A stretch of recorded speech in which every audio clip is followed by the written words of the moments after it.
Sergeant Albert E. Higley of the 22nd New York Volunteers and the 16th New York Heavy Artillery left his home to fight for the Union cause in the Civil War. Albert enlisted in the Union Army in May of 1861, 1 month after the firing on Fort Sumter, and essentially he served throughout the course of the war. He never returned. He was here in Wilmington in March of 1865 and was working in a hospital in one of the local churches when he contracted typhoid fever and died on March 31st, 1865, just a couple weeks before the end of the war. But today, Higley's family was able to honor him for the first time in 150 years, thanking him for his service and celebrating his life. It's funny to have lived most of my life kind of knowing this person that you could never get to know face to face. His family was able to connect with him across the decades through his diaries.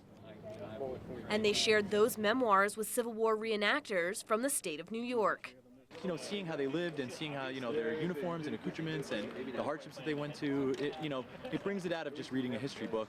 Higley's journal entries and letters not only touched his family, but others as well. You know, he's a fellow veteran and he fought for the Union. He's a New Yorker just as much as I'm a New Yorker.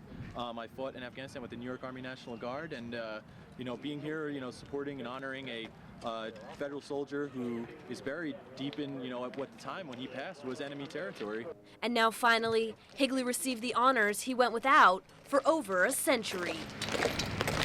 In Wilmington, Taylor Yakowenko, WWAY News, Channel 3.